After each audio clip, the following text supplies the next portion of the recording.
Singing Dutchman Productions.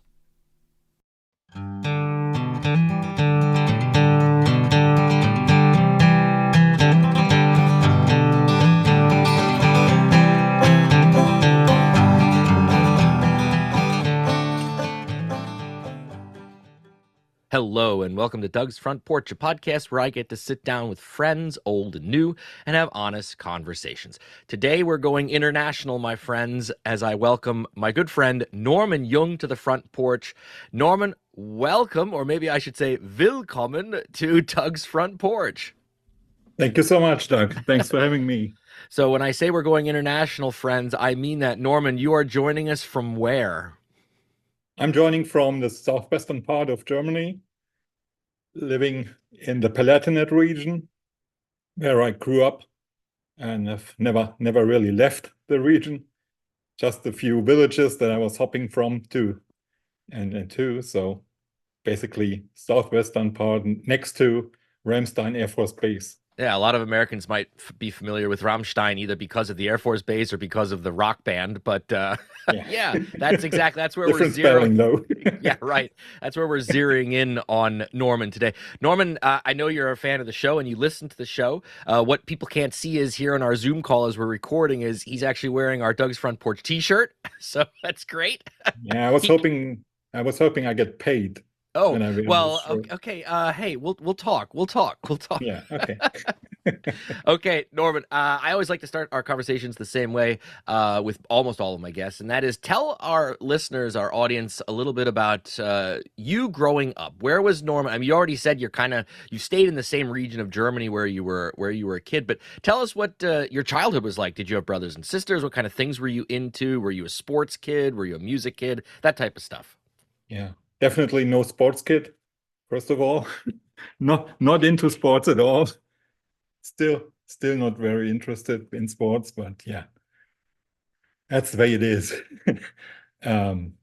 Yeah, I grew up in this tiny village of Warnwegen, which is in the southwestern part of Germany, Palatinate region. The population there about 800 people. And it hasn't changed much since I was born in 1974. And yeah, I'm an only child, but had all my immediate family living in that small village. So I grew up with lots of cousins who were just a few years younger. And so that was like having brothers. And we spent lots of time together. We were living by that time, next door to my grandparents on my maternal side, and two adjacent houses, and they were also they had this door in between. So it was, for me as a kid, it was really easy to switch between parent house and grandparent house. So I was constantly going back and forth, depending on where I liked the food better. So with my grandparents being that close, I spent lots of time with my grandparents, especially with my grandma. And I think lots of my how do you say it, my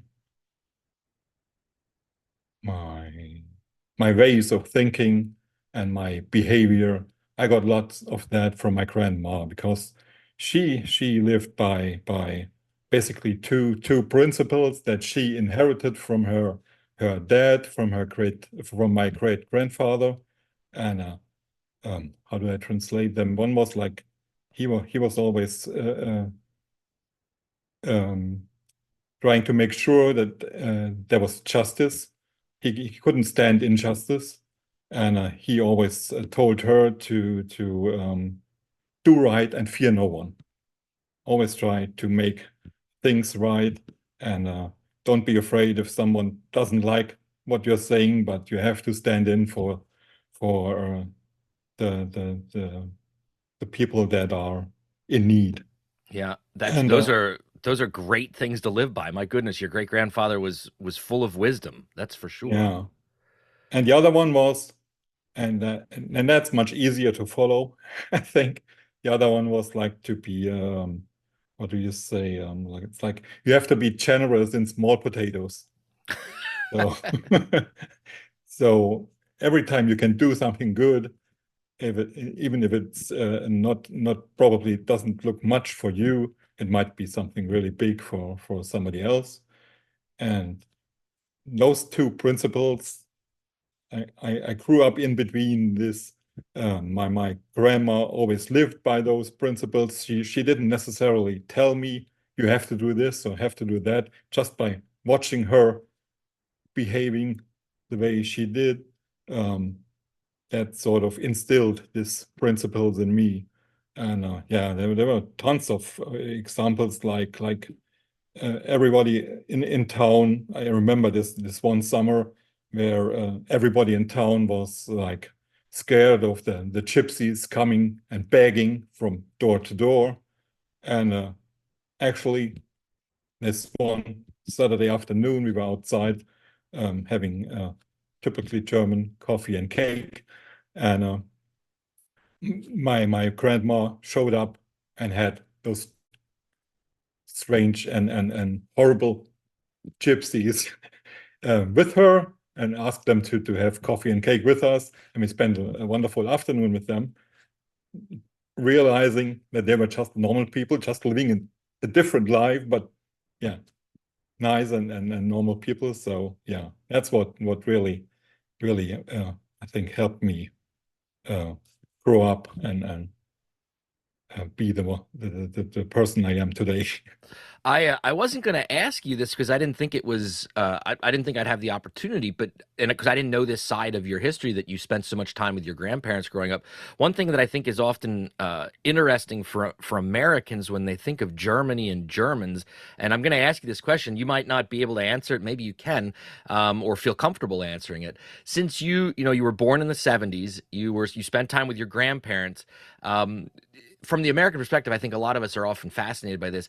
Growing up as a kid 30 years after World War II, Mm. did your grandparents speak about that terrible time in your history to you as a grandchild, or was that all how did they navigate that? How did that generation, the war generation, how did they navigate that history with their grandchildren or with their children from your perspective? Well, they mentioned some stories, but not that often. And when they told about the war or what they experienced, it was only the good things they experienced. My paternal grandfather probably, for example, he always told me about being a prisoner of war in this American camp and how good he was treated there, how he managed to help in the kitchen there, and how much food he got just for being there. And he couldn't believe that he was there as a prisoner of war because he was treated so well. That was one story he always told me. Yeah, and I think that's and he was grateful his whole life. And my grandmother, she was like, yeah, they were when you heard them talk about it, you were realizing that they were in this small circle, in their small world, probably in this village, and they didn't leave the village very often, and probably just to go to some town close by, and that was it. So they were like really isolated, and the whole cruelties of war. I don't know if they didn't reach them that early, but yeah, it's something they didn't really talk about. Yeah, and even later on, yeah. Yeah, I mean, we have in the United States, we go through the same thing. That war generation. My grandparents were the war generation, and my grandfather was in the Pacific during World War II, and he never talked about what he saw, what he did, and I understand that. But like unlike in Germany, here in the United States, the war never really touched our country the way that, of course, it did your country. And it fascinates me to see how that story or how those stories are either told future generations, or are forgotten about, or tried to be forgotten about? You know what I mean? I was just curious what your experience was. Okay. Yeah, and what my grandmother always told me is that my great-grandfather, living by his principles, always had a hard time with the Nazis. Yeah, Um, his was worldview was the exact yeah, yeah, opposite of theirs. Yeah. yeah, Oh no, yeah, that's good. yeah. All right, But he was that's some heavy stuff, but I think it's interesting. I think most Americans find it really fascinating to figure out or try to wrap their head around how how a German living today, can how they how they how they live knowing what has happened. And Americans we have terrible stuff in our history too. I think just ours is a little bit farther removed generation wise than than what it is like in Germany. But thanks for sharing those stories. That was really interesting. One thing I definitely want to talk to you about, and you've told me about this, you'll have to remind me. At some point when Norman was growing up, he made the decision to go to the United States. Can you tell me about that? What was that about? And then we're going to talk more about that experience for you. well. Um, at that time, I was studying at university here in Germany, um, doing English and chemistry. Um, and at that time, wanted to become a teacher someday. And one requirement for this studies was that you have to do spend at least 6 months abroad in an English-speaking country. So I've been to England several times. So I said, well, England is not an option. And especially since my professors at a university, it may not sound like that, but they always said I have this American accent. So I was supposed to do some more or less American English country. And we had relatives in Australia and Tasmania, but they were more or less isolated. One family was living at this remote town where they only had this power plant, and then had to fly to every other town nearby. So that was for language learning was really difficult. And the other family, the nephew of my great of my grandfather, they had this sheep farm in Tasmania, and they were isolated too. They had lots of people working there, but they were this isolated community too. So not an option um, too. But when I was still in this process of finding a place to go, I joined this mailing list of golden retriever owners worldwide. At that time, mailing lists were the only way to to get in contact with international owners of those dogs, and we had one ourselves. And then one time, this most people in this list were like English speaking. Most were Americans. And one day, one member of the list sent a message out if there were any German members of this list. And I was like, yeah, finally one more German. And it turned out it was a lady that had relatives in Germany but lived in Tucson, Arizona. And she just wanted to get in contact with her brother living here, and she had a golden retriever as a service dog because she was disabled and needed a dog to help her in her daily life. And so we were riding back and forth. And then, like 2 months after we started riding, I mentioned that I was in the process of finding this university abroad to spend one semester there. And she said, well, that's no problem at all. You go to Tucson, University of Arizona, stay with us, go to school there. You have your golden retriever that you miss at home. We have one here. So perfect for you and for us. So I thought, well, never had any encounters or like how do you say any experience with disabled people. So I didn't know what to expect. Going there, her husband was in a wheelchair too. He was in a diving accident at the age of 16. So it was really, yeah, something I couldn't grasp. And yeah, after a few weeks of thinking it all through, I decided, well, I will do it. I will go live with them. And yeah, so in June, that was like 4 months after the first encounter, I flew to Tucson, left Frankfurt uh, in the around 11:30 a.m.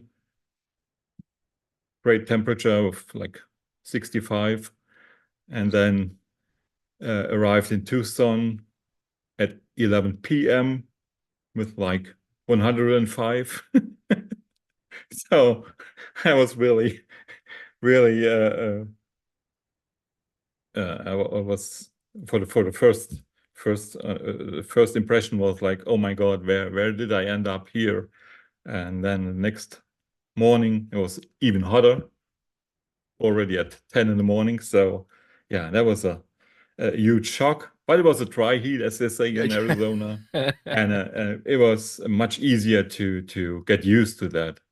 Yeah, wouldn't have survived in southern states like Louisiana or Yeah, yeah, right. Florida with the humidity. So you were in Arizona then for one semester at Yeah. university. So looking back on that, that was your first time to the United States? No, 2 years before that, I did this Southwestern round trip with my dad. So actually, we went to Phoenix on that round trip, and I told him, I don't know where I will end up for my semester abroad, but definitely not Arizona. Well, Ah, turned out it. but God waved his finger and said, "Not so fast, Norman." Yep, yep. So when you were studying abroad there in the United States, of course, your concentration was in English, I'm sure, because that's really Mhm. why you were there. Um, what was your impression looking back on it now? How easy did you slip into American culture, or how easy did you feel that you were able to assimilate into the United States? Mhm. Um, to be honest, I didn't, especially at university, I didn't experience this American culture since I was part of the Center for English as a Second Language with students from all different countries. So again, which wasn't that good, especially for trying to be close to native speakers most of the time. Again, we were like isolated in that special school there. But then again, there was this uh, time that I spent with my host family and their friends and family aside from a university, and that was really something that I enjoyed and that helped to get a feeling of this American life and to do these comparisons like American life here, and that is something that I had discussions with my parents and grandparents all the time. American life here means military life. All the Americans they know are American soldiers stationed in Ramstein Air Base or the Kaiserslautern military community. So, and that's a totally different setting. And yeah, they didn't expect it to be different in the United States. And every time I sent emails and showed pictures, I could convince them more that Americas and Americans are so much more than what they have here for decades living close to this airbase. Yeah. Yeah. Besides your English, of course, improving, what do you feel was the biggest takeaway from your semester in America, and or how did it change you? How did that experience change you? Um, the best part, I think, was losing fear to get connected with other people, especially disabled people. Yeah, well, on the first day, as I said, I got there late in the evening, Next morning, my host mom said, well, we will go to Tucson Mall. I will show you this huge mall and you will like it there. And then we went there, she in her powered wheelchair and her service dog. And then sometime in the afternoon, she said, well, let's have a lunch. And she said, well, since I'm not able to use both of my hands, you need to feed me. And she smiled at my look, I suppose. And but yeah, I managed to help her, and it was really easy. And I if she had told me 2 weeks before, I would have like be nervous and scared and would have thought it over and over again. But on that at that moment, I was just functioning, and it turned out it wasn't easy. It was nothing to be scared of, and there were so many more things that I experienced uh, due to her that I would never have thought possible before. Yeah, so that was the best takeaway. Yeah, that's a huge learning experience for sure. We're gonna shift gears here a little bit, and to talk a little bit about the way that how I got to know Norman, and because I want to pick your brain about a couple of these things. So, as most of the people that listen to the show know, I'm really active with Pennsylvania Dutch stuff on the internet, and have done multiple things both here in the United States, but also in the part of Germany where we come from, which is the area where Norman lives and is from. And he is part of a group known as DPAC, the German Pennsylvania Working Group, is essentially the rough translation of the title. And I got to know Norman through our movie that we made and some of these other events that I've been involved in over there. Norman, how did you get involved with this whole Pennsylvania Dutch stuff going on in Germany? Well, during high school, I was really fascinated with the idea of so many uh, immigrants from the Palatinate moving to the US or to Northern America in the 16, 17, and 1800s. And I read a lot about those settlers there and um, how they had to leave Germany for different reasons, like poverty or religious persecution or whatever. So I was into that in the like late 80s, early 90s. And then I sort of, I don't think I lost the interest, but it was gone. There were other things more important for me. And then sometime 2019 or 2020, I saw your movie and I found you on YouTube. And I was, as my kids said, obsessed with your videos, and I was leaving every like I could on everything you posted and and broadcasted. And my kids said, "Well, this is weird." And I said, "Why?" "Well, you like everything he does." I said, "Well, it is. I've been interested in this stuff before, and now I'm back." And this is a huge treasure of videos and things he has on YouTube, etc. And they said, well, it still is weird. So I told them, well, I will send this guy a message explaining why I leave all these comments and likes. Yeah, and then one Sunday morning, I got this video reply over YouTube from you, one of the best days of my life. And even the kids were convinced now that you know what's going on, and I'm just a big fan, and that's it. Yes, and I've had the luxury and the pleasure. It's not the luxury, the pleasure of meeting you face to face multiple times in Germany, and your daughter, who thought it was all weird at first, who Yeah, also now follows me on Instagram and all these things, and exactly. I comment on her photos, and she comments on mine. So yeah, I mean, the relationship that you and I have been able to form because of all of this, and it's really that's what I wanted to kind of talk to you about. There are times when I run into to Germans like you that are really interested in my culture, my story. And I think for Americans that's hard for us to understand that people would be interested outside of the United States in something as niche as Pennsylvania Dutch.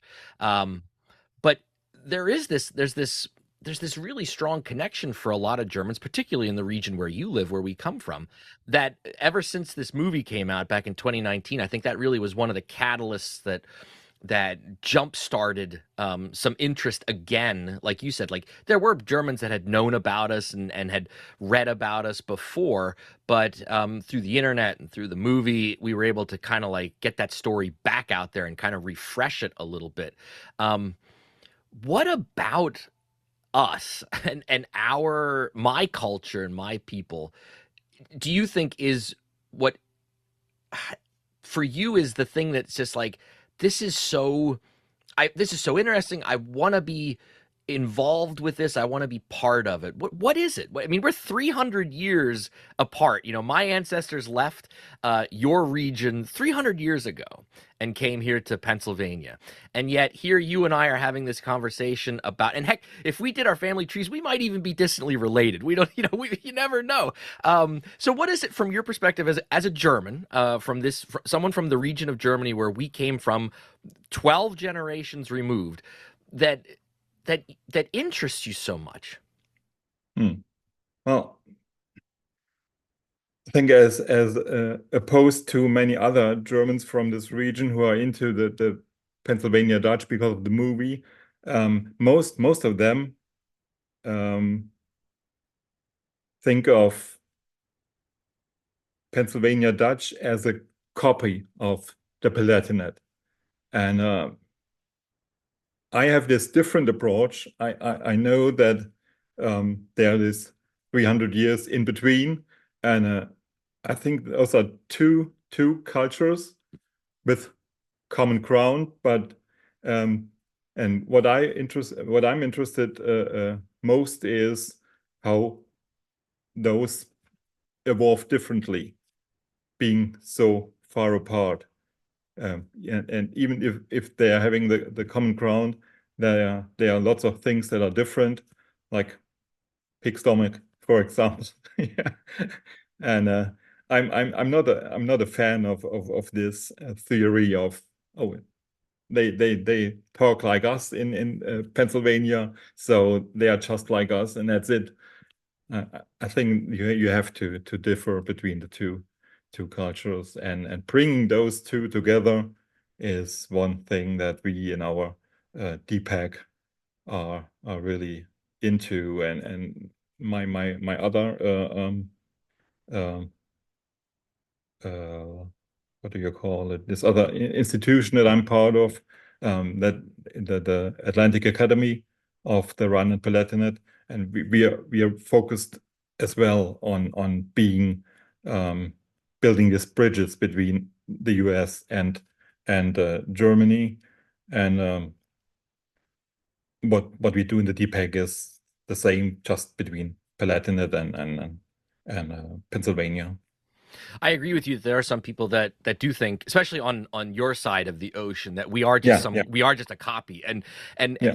it only takes a 5 minute conversation with somebody from the Pfalz to realize, or for them to realize, we're not an exact copy for sure. We have a lot of shared commonalities, absolutely, whether it's the language or the food, but even the food's a little different too. And it only takes a person to get off the airplane in Frankfurt and drive down into the Pfalz for an American to realize they are not Pennsylvania Dutch people. They're okay, yeah, we're distantly related, or we are related, but we're so removed, like you said. But that's where I find it so fascinating that even though we are so removed historically, for 12 generations, that even every now and then you will see these common threads from both Yeah, sides, yeah, that yeah, it is like, oh, we do come from you, or for a German to say, you guys do come from us, and that's where I find the beauty of the relationships that we've been able to build through all the stuff that we've been doing, the stuff that your organization, which I'm really familiar with well, what you guys are doing to foster those relationships, and also hopefully to make those relationships grow a little bit. And it's working. I mean, from my perspective, I see that growth happening. I'm sure you do as well. yeah, yeah. It is. It sure is, and it's so important to have those networks and those connections, and that's what I in the village I live in now, especially in this part of the village I live in. There are lots of houses that are rented to American soldiers, and they are most of them are stationed on Ramstein Air Force Base, and usually they stay like 1, 2, 3, 4, 5 probably years, and then it all changes. And it's always my goal to use that short period of time to make them aware that no matter what idea they have of Germany, that they realized there are people there who care for each other, that care for foreigners, to make sure that we watch out for each other, even if they're American, we are German. So I always try to yeah, I'm well known here for my You're the for you're the my t- you're the town ambassador. yeah, for my tips in separating trash and stuff like that, which is always a big thing for Americans that are new to the German difficult the German trash system. Yeah, it's Um, for us it's like it's difficult. It is difficult. So no, I'm glad that you have taken the mantle of being that person to help those people, ease into life in Germany, because it's not the easiest thing for someone. I mean, you got thrown, when you got to, like you said, when you got to Arizona, you got baptism by fire. It's like, here you go. yeah, and there's so many little things that uh, once they know why we do this or do that, it's much easier to understand and get along with other Germans, like mowing lawn at the middle of night. And this one American neighbor who arrived on New Year's Eve, and the first thing he would do was mow his lawn, middle of December, end of December. So Okay. There's Norman, there's one last thing I want to talk to you about before we shift into towards the end of the conversation. And that is, I think for most Americans, they don't realize just how influential America is outside of America. And the reason I bring this up is because we're recording this interview in the fall, or right on the cusp of fall happening. So we're about 2 months plus away from the big presidential election in the United States that's coming up.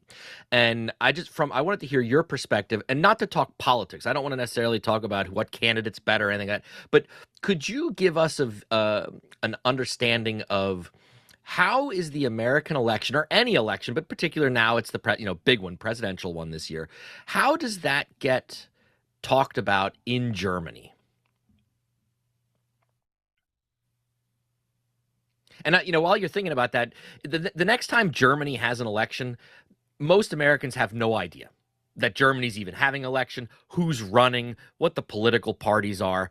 But that's not the case when you get to outside of America and you talk about Americans. I mean, if you go to Germany and you ask the random German on the street, what are the two political parties in America? I would venture that the vast majority of Germans could say Republicans and Democrats. But if I turn around and walk down my street here in my town and I say, hey, could you give me one political party in Germany today? I don't think I'd find anybody that could answer that question. So could you just talk a little bit about that from your perspective as a German, in regards to how this, how often are you seeing stuff on TV or on the internet? Just talk to us a little bit about that. Yeah. I think it basically breaks down to not Republican or Democrat, not what do the Republicans want, what is their politics, what do the Democrats want, and then what's their policy. It breaks down to who shows a sense of justice, a sense of decency, a sense of appreciation for human values, and who does not. So that's what is really the focus, I think, of all the news and social media here. It's how can some of the candidates, I'm not going to name them, how can they say or put things in their social media like that? How is it really necessary to point out things like that?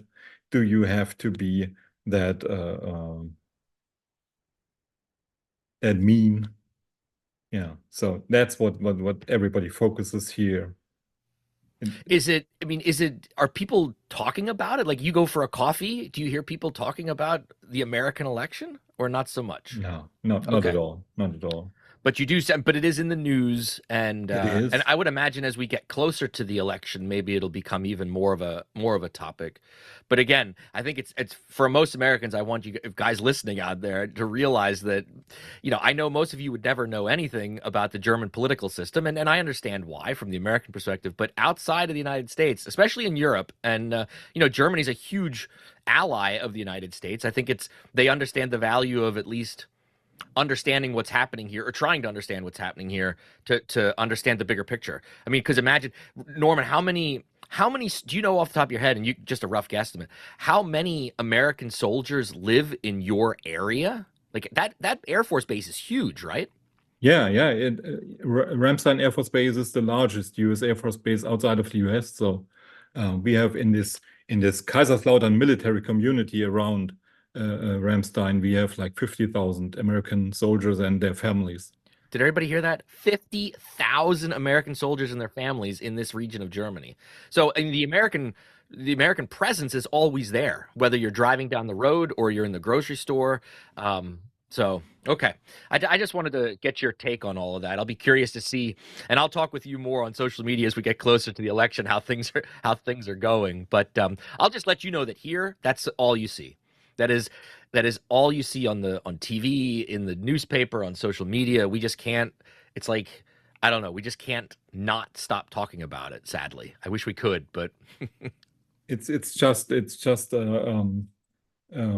difficult to understand why it has to be the way it is instead of focusing on the political issues and making sure that they have their own agenda, and I'm pretty sure they're decent people on both sides. But why have there be why does there have to be this focus on the the negative aspect of the everything. negative And aspect? I'll Yeah. tell you, Norman, from an American perspective, there are a lot of Americans that would echo exactly what you just said.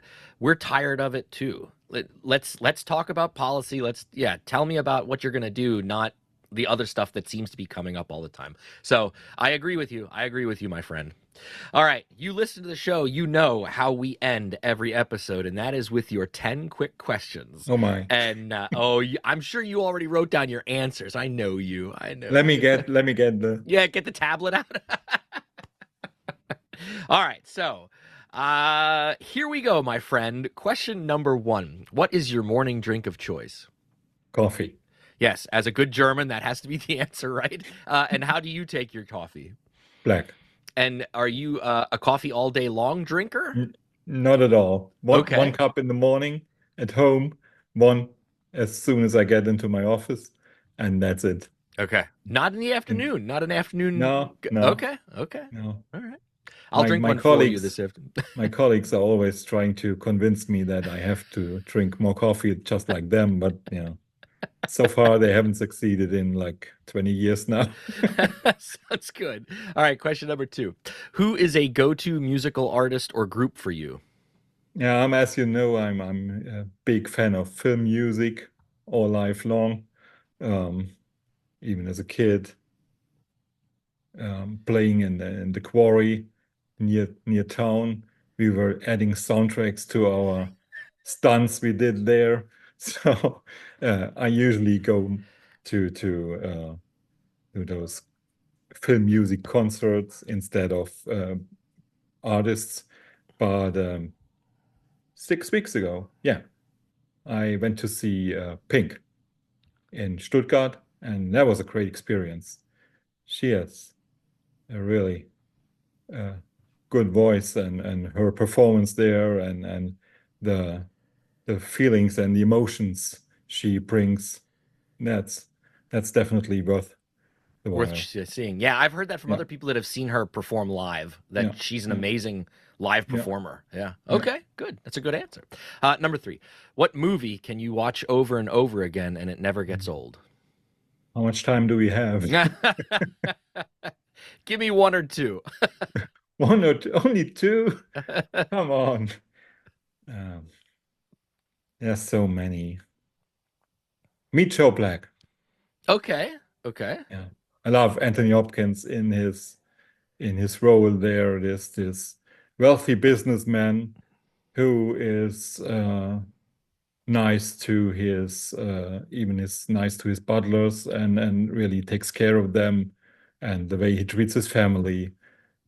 I love him and that movie. How about one German movie that you really love? One German movie. Can't name one. Okay, fair Can't enough. name one. Sounds good. Okay. Number four. What is the last thing that you read? Um, few weeks ago, I came across this. I think he's Brazilian, and then moved to the US and now lives in London. Chris Carter. He Okay. writes thrillers, and the the title was The Crucifix Killer. Okay. So it's about those two detectives in California, Hunter and Garcia are their names, and um, um, they are trying to solve these murder mysteries. Never read anything like that before, but this author is really, really good. So Okay. I will probably read more of his books All right. in the future. Yeah, Okay. that was the last thing I read. All right. Number five. What is your favorite pizza topping? Pepperoni, Okay. no Okay. mushrooms. That's all No right. mushroom, no mushrooms. I'll eat some for you. I'll eat some for you. Good. Number six. Laying on the beach or going for a hike? Hike, definitely hike. Yeah, and the I region where love you views. live, yeah, no, it's pretty. Especially and for those of you that aren't familiar with where Norman lives, there's a lot of hiking availabilities Yeah, yeah, in the Pfalz. Very pretty yeah. part of the world. Okay, number seven, and I hope we can make this happen in real life at some point in the future. You have invited me over for dinner. What are you making? There's only one thing I have to make, Okay, if you like it or not. It's a family recipe that has been in the family for like over how much? 80 years now. And my grandma's sister worked for a French officer during World War II in his household. And he always asked her to prepare this one dish. And he didn't speak any German, and she didn't speak any French. So all she ever understood was Rappedulle. We haven't so far found out what the real name was or how it's written in French or whatever. But it's pasta dough rolled out rectangular. Then you add spread minced meat and spices on it, roll it up and cut it like cinnamon rolls, hmm and then you roast it in the pan, and then add water so that the pasta dough can get ready, and then you serve goulash and sauerkraut with it, Oh my and gosh. brown sauce. So Oh, that's something that only our family, the immediate family, cooks. We haven't found anybody else so far who knows about this recipe, and we did research big time, but that haven't found anything. sounds delicious. Please, let's make that happen. So the Yeah, next sometime when I'm in Germany, we have to make that happen. we will. Okay. Number 8. What is Germans travel a lot. And I've talked about this on my show before. But I'm going to ask you this question, of course. What is a dream vacation destination? Pennsylvania, Let's make that happen, my friend. Let's definitely. make that happen. Number 9. What is something that you're afraid of? Um, I love animals, but I hate spiders. So even if I have them in the house, it usually takes me a lot of uh, strength and courage to move them outside. I don't want to kill them since I love animals, but it always gives me goosebumps when I have to catch them and put them outside. Yeah. Sounds And good. on a more subtle level, I think it's losing loved ones. Yeah, absolutely. Yeah. Yeah. All right, last question, my friend. What job, other than one that you've had, would you love to have?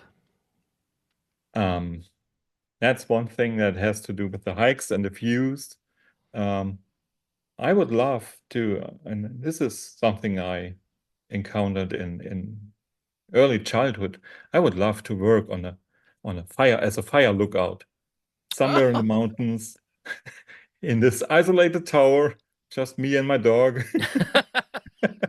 wa- watching out all over this huge area. Yeah. Well, when you come to Pennsylvania, the region where I live here in central Pennsylvania, there are a lot of fire lookout towers that we Hmm. can hike to. So Okay. you come stay with me, and we'll take you on a hike to one of these fire lookout towers, and some of them you can actually climb up into. So we'll Great. we'll get you. We'll check that off your card for sure. Perfect. Sounds really good. My You have dear to make friend. sure that you get me down from that tower. Well, we'll talk about that when you're here. My dear friend, it was so good to spend an hour with you this morning for me, afternoon for you with the time difference. Thank you so much for all of your support that you've given me over the last couple years. And every time I've had the opportunity to be with you in Germany and your lovely daughter and your lovely wife, it always brings a smile to my face. And I wanted you to hear that from me. And I look forward to, us continuing the work that we're doing and the relationship that we have built. And we're going to get you over here and get you the real Pennsylvania experience. And I promise when you get here, I won't make you feed me. So we'll already take care of that to make sure that doesn't happen. Okay. Dear friend, please take care of yourself. Thanks for coming on the front porch, and we'll talk soon. Thank you so much from the bottom of my heart. This has really been the honor of a lifetime for Oh, me. my goodness. Well, thanks, Norman. We'll talk soon. Bye. Thank you for listening to Doug's Front Porch, a conversational podcast with your host, Doug Maidenford. If you enjoyed this episode, I'd love for you to subscribe, rate, and give a review on Apple Podcasts, Spotify, or wherever you get your podcasts from. Your ratings and reviews will help others find the show. You can follow along on Facebook, X, and Instagram. Just look for Doug's Front Porch. If you would like to financially support our endeavors, there's a Buy Me a Coffee link in the show notes. I thank you in advance for any contributions. Please feel free to tell all your friends about the show, and I'll see you all next time on my front porch.